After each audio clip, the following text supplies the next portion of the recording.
La deuxième règle, c'est le temps sous tension. Et elle peut être résumée par la phrase « Combien de temps ton muscle reste contracté ?» Parce que si tu fais toutes les répétitions en moins d'une seconde, t'imagines que ton muscle va travailler moins longtemps et moins bien que s'il travaillait 2 fois plus, 3 fois plus longtemps. Donc tout ça, ça s'appelle le tempo. Et dans le tempo, il y a 4 temps. Je te mets une vidéo qu'on a tournée avec ma sœur sur du squat pour que tu vois. Donc là, elle descend en 2 secondes, elle reste 1 seconde immobile en bas, elle remonte en à peu près 2 secondes, bon là elle galère, et elle fait une petite pause. Alors la pause, normalement, elle n'est pas censée en avoir, là c'est vraiment juste parce qu'elle galérait avec le poids.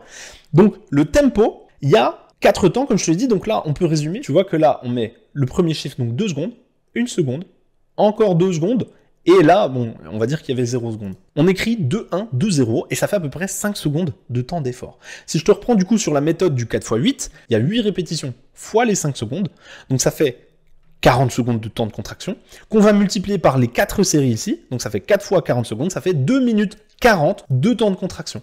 Donc tu vois que là d'un coup, résumé comme ça, on se dit, ah ouais, en fait, on travaille pas si longtemps. Et pourtant, le tempo en 2-1-2-0, c'est un des tempos les plus lents qui existent en musculation. Et tu vois que sur un 4x8, tu vas travailler moins de 3 minutes. Donc c'est un peu choquant, dit comme ça.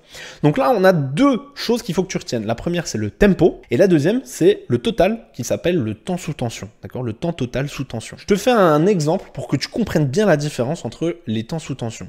D'un côté, je vais te mettre un tempo en 1-0-1-0. Et tu vas voir ce que ça donne. Donc tu vois que c'est très rapide.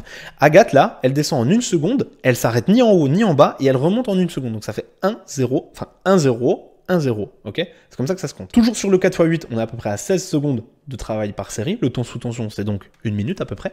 Et de l'autre côté, on va juste augmenter de 0,5 secondes chaque ingrédient, chaque tempo, ok? Et là, tu vas voir que tout de suite, avec 0,5 secondes en plus, c'est beaucoup plus lent et ça change tout. Pourquoi ça change tout? Parce que là, on est au double de temps de travail. On est à 112 secondes. C'est pas tout à fait le double, mais tu m'as compris. Pour le même exercice, donc d'un côté, on a du hip thrust bandé à poids de corps. De l'autre exercice, on a du frog thrust. Bon, on va pas chipoter, c'est à peu près, en tout cas, c'est le même mouvement, d'accord? Tu vas voir que Juliette va travailler 2 fois plus longtemps que Agathe. Alors qu'on a changé une seule chose, c'est le temps sous tension, et on a changé que 0,5 secondes. Donc c'est très peu, c'est très minime, mais ça va tout changer dans ton entraînement si tu respectes en fait tes tempos. Comment tu peux progresser plus vite avec le temps sous tension? Je te reprends encore une fois l'exemple du 4x8, c'est vraiment celui-là qu'il faut que tu mettes dans toutes tes séances. Le 4x8, en 1-0-1-0, tu vas être à peu près à 64 secondes de temps sous tension. Alors qu'en 2-1-2-0, tu vas être à 160 secondes de temps sous tension. Tu vas progresser 3 fois plus vite sur le même exercice avec la même méthode, donc 4x8, alors que concrètement, tu as changé juste un petit peu les temps de contraction. C'est le seul paramètre que tu as changé et tu vas quand même progresser 3 fois plus vite.